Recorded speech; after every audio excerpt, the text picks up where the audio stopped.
The wind moved like something wounded, low, slow, and hungry. Dust curled off the dry earth, catching the dying light, casting long shadows across the rancher's worn boots.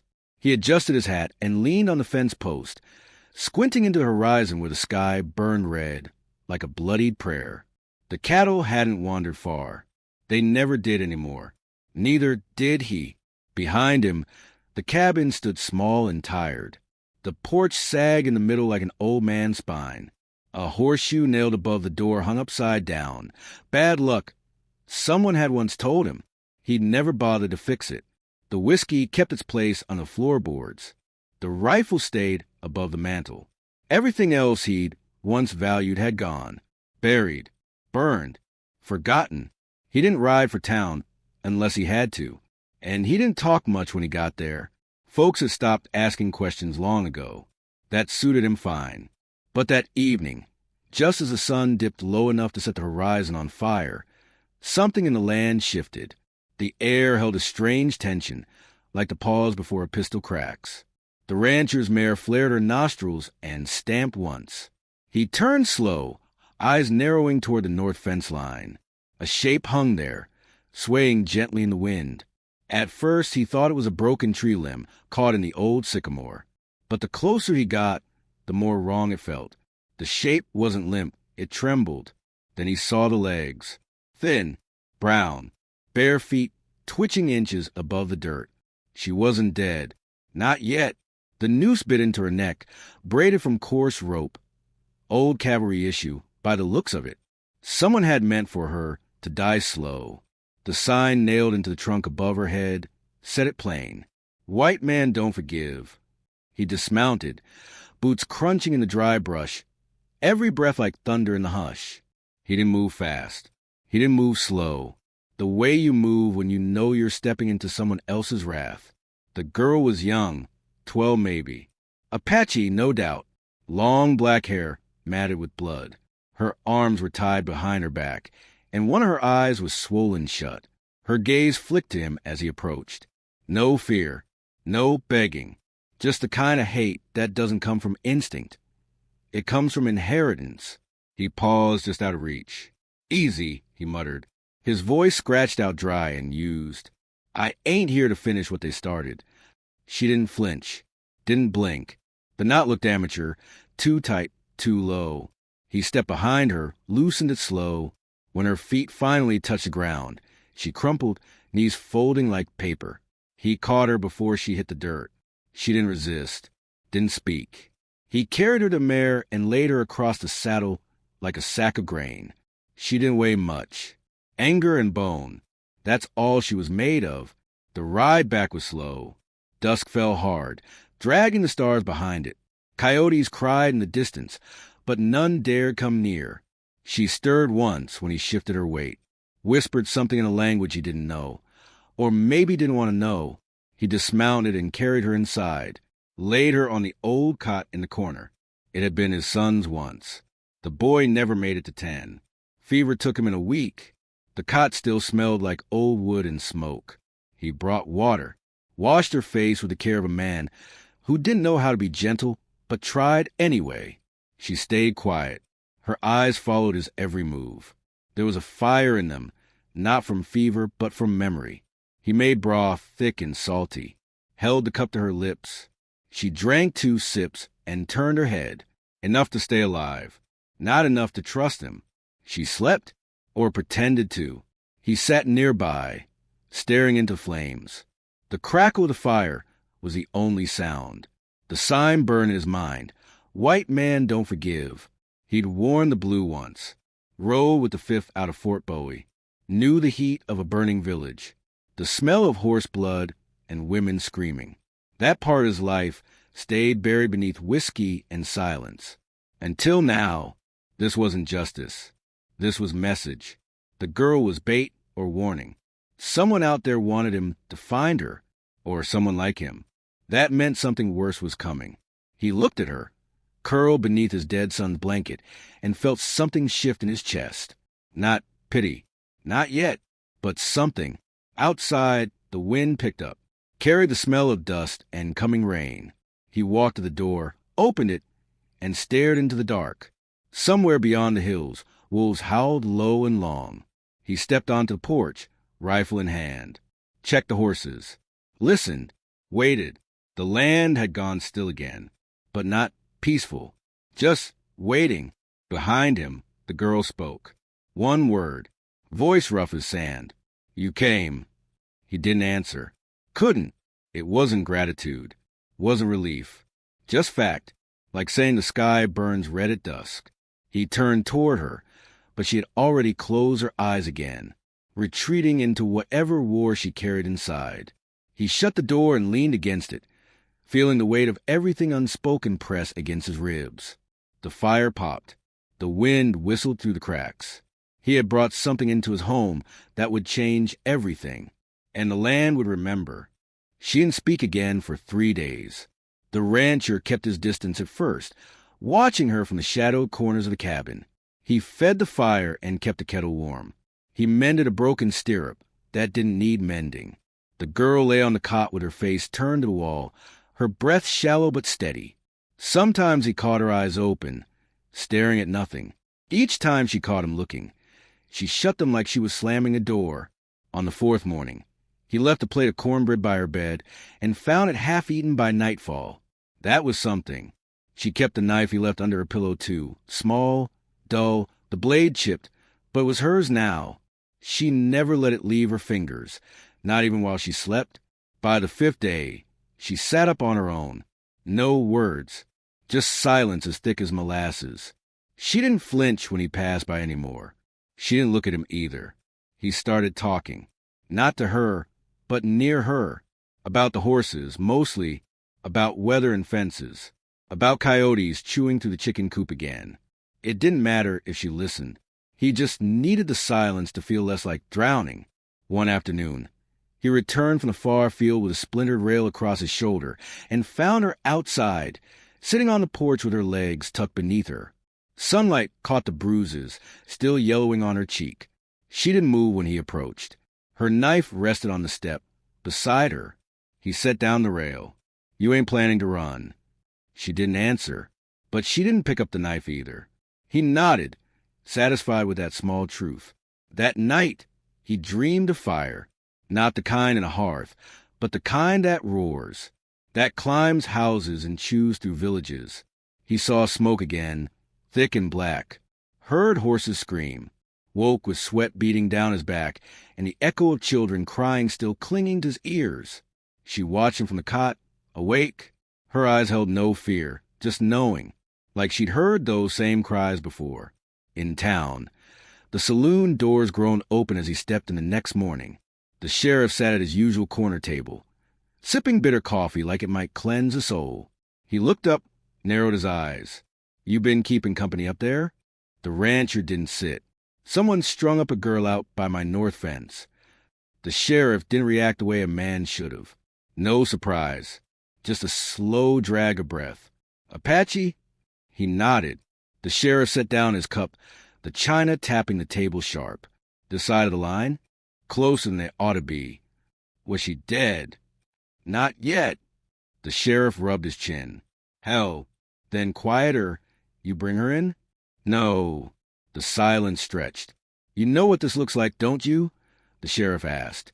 "I didn't string her up." "Didn't say you did. Just said what it looks like." The rancher leaned forward, eyes colder than river ice. "You want to ride up and take a look?" "I don't," the sheriff said. "And neither do you." He left it at that. The kind of man who followed peace wherever it ran, even if it ran through someone else's grave. The rancher rode home with the weight of that look pressing between his shoulders. That night, the girl spoke again. She sat by the hearth, legs crossed, staring into flames like they were telling stories only she could hear. "You killed my father." The rancher froze, spoon half raised, stew dripping back into the bowl. Her voice was flat, not angry, not accusatory, just sure. He set the spoon down slowly. "I don't know who your father was. You wore blue. Long time ago. He died in blue fire." The phrase landed hard. Not just fire. Blue fire. Cavalry torches. Kerosene. Tents burning under night sky. He didn't ask how she knew. Didn't ask how old she'd been.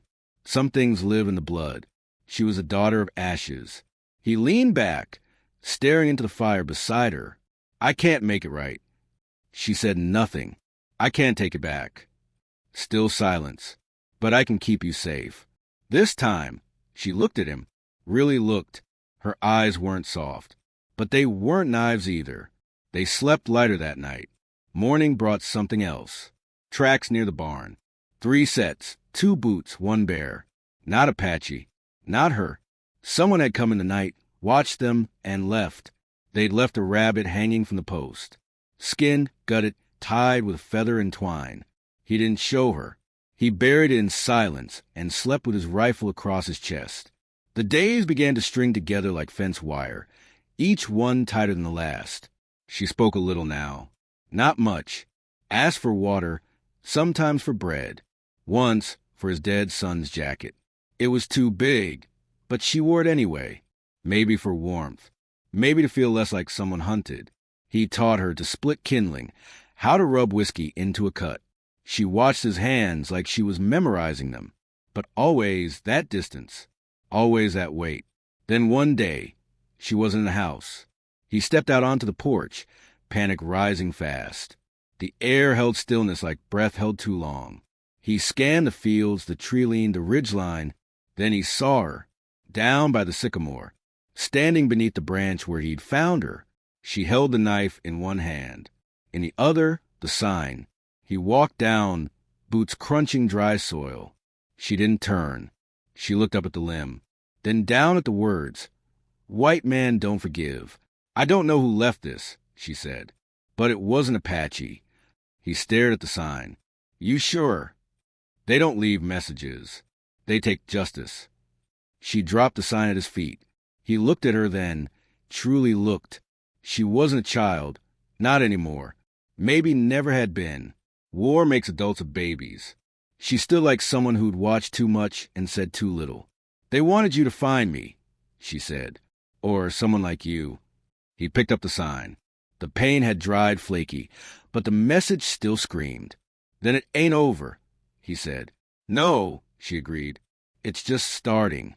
The storm rolled in like a grudge, slow, thick, and unforgiving.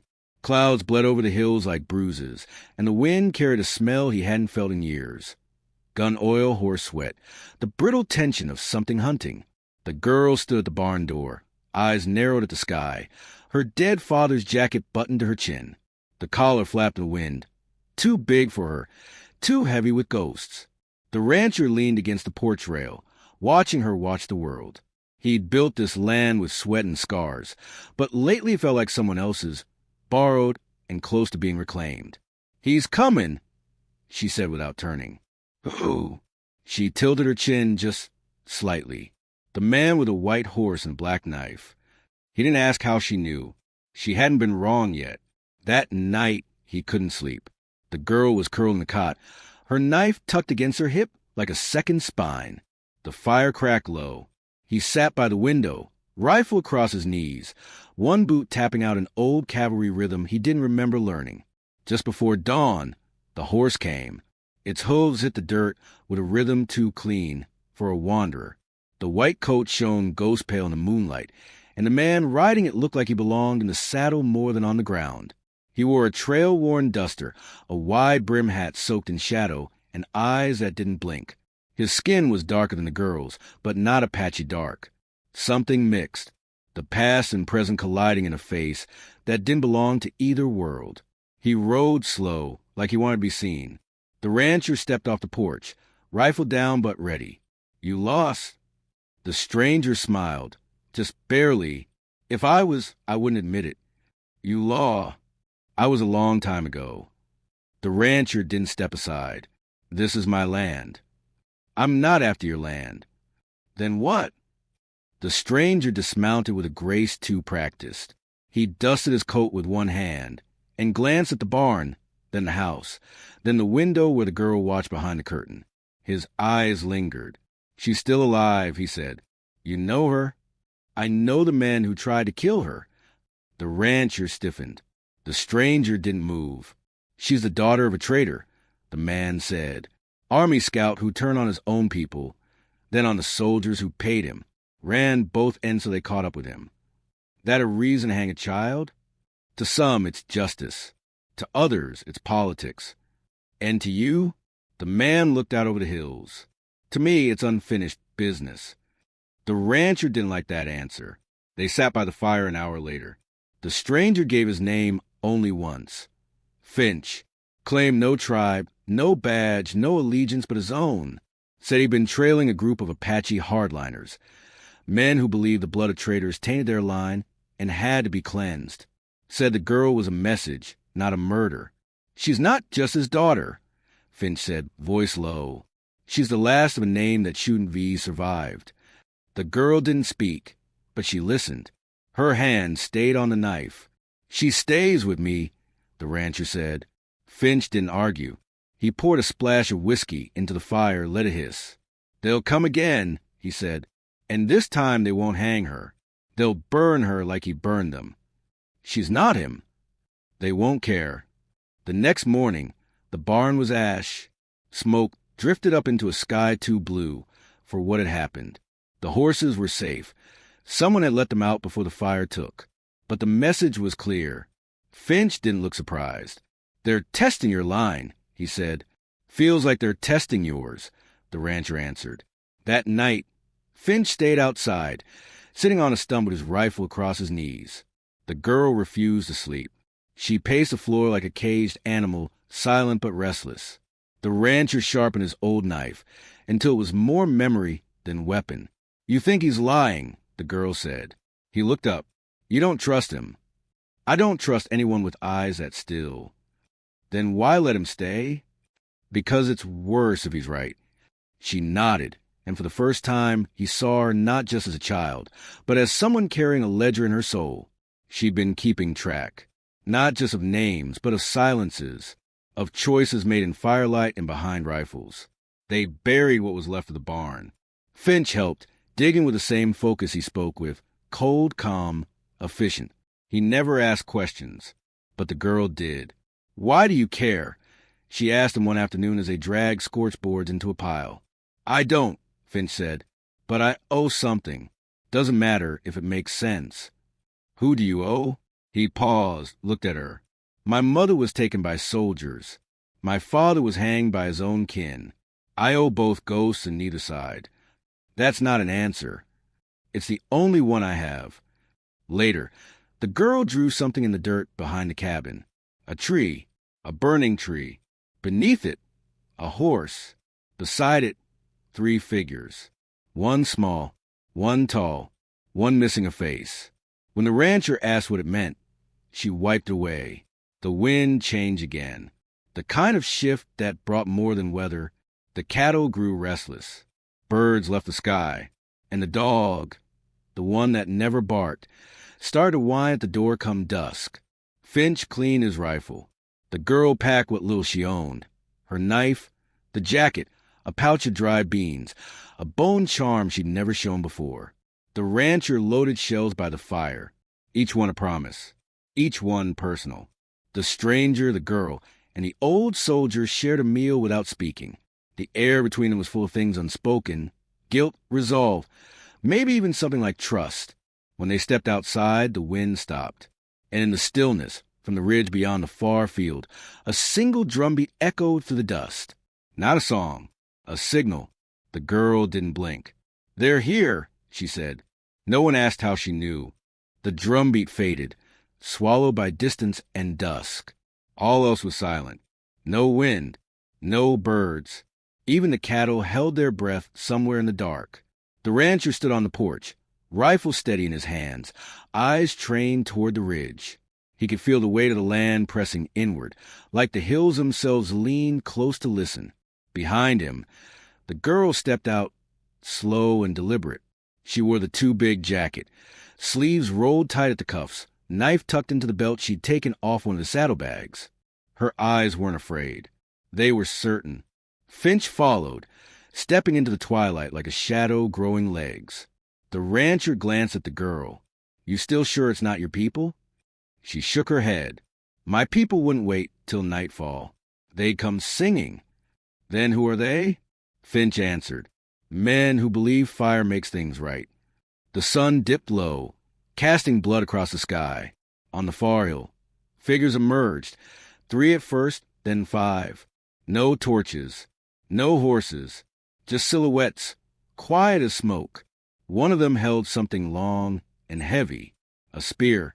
Another wore a coat with cavalry trim, tattered, but familiar. They've taken from both sides, Finch muttered. What do they want with her now? The rancher asked. Finch's voice was hollow. Closure. The girl stepped forward, almost off the porch. The rancher's hand shot out, gripping her shoulder. You run, he said. You hear me? If it goes bad, you run, Wes. Stick to the trees, don't look back. I'm not running again, she said. He looked at her then, truly looked, not as a ghost, not as a burden, but as someone who had every reason to become cruel and hadn't. Her hand rested on her knife, calm. Her breath was even. I taught you to split wood, he said, not fight men. You taught me not to flinch. He smiled. Just once. A single shot rang out, warning not aimed. The figures at the hilltop spread, moving low. The fire by the house cast long flickers, and for a moment, it felt like every shadow held a blade. Finch stepped off the porch. I'll go talk. No, the rancher snapped. We don't negotiate with ghosts. But Finch was already moving, hands raised, empty. He walked out past the trough, boots silent, stopping in the field where moonlight could find him. One of the men stepped forward to meet him. They spoke too quiet to hear, their bodies tense and sharp like drawn knives. Then, too quickly, the man lifted a pistol. The shot dropped Finch into the dirt before he could blink. The girl screamed, not loud, but sharp, like something inside her snapped loose. She leapt from the porch, but the rancher grabbed her, pulled her against him as the next volley cracked through the night. Bullets tore through the doorframe, splintered the porch rail. The rancher fired once, then again, hitting nothing, but making them duck. They crawled back into the house. Smoke already slipped through the cracks. Finch's body lay still in the field. Trapdoor, the rancher growled, pointing beneath the cot. You take it west toward the dry creek. I'm not leaving you. You've got to. No. He looked her in the eye. I can hold them, but you've got to carry something out of here. Something more than blood. I'm tired of carrying things. He touched her cheek. So was your father. That's why he tried to play both sides. Didn't work for him, but maybe it can for you. She hesitated, then nodded once. Sharp. Final. He handed her the last shell, wrapped in cloth. This one's for him. She vanished into the floor like smoke. The men approached faster now, silhouettes darting from tree to tree. The fire inside the house climbed higher. The rancher stood in the doorway, rifle cocked, barrel steady. He wasn't aiming to survive. He was aiming to cost them. The first came too fast. Took the shot to the chest and fell without a sound. The second was smarter, circled wide. But the rancher caught his shoulder, spinning him like a drunk dancer. The third made it to the porch. They fought hand to hand, fists and elbows and bone. The rancher stabbed with a bayonet, took a knife in his thigh, and they both hit the ground hard. Outside, the fire roared. One of the men found the trapdoor, pried it open, shouted into the dark. The girl waited at the edge of the field, crouched low. She had circled, just as the rancher told her not to, but she knew what to do now. She held the last shell in one hand, the small pistol from the stranger's belt in the other. The man turned. She fired. The bullet hit just below the throat. He staggered, blinked once in disbelief, then dropped. She stood, watching the house burn. The porch collapsed inward. The roof split. She waited, but the rancher never came out. When morning bled across the land, it found her sitting by the ashes. The cattle were gone. The barn already just a memory. The sky was blue and empty. She buried Finch beneath the sycamore, marked his grave with a rock that had once held the noose. The house was gone, but the land remained. She stayed, rebuilt the fence, fed the horses, planted mesquite in the yard because it held its ground against the wind. She carved a message on the barn door, the first thing she built with her own hands. Not with anger, not with vengeance. It read, "Forgiveness is a choice." And beneath it, in smaller words, "But so is survival." She wore his hat now, kept his rifle above the door. And when people came, as they always did in the West, looking for land, for trouble, or for stories, she gave them her silence first. Then, if they earned it, her name,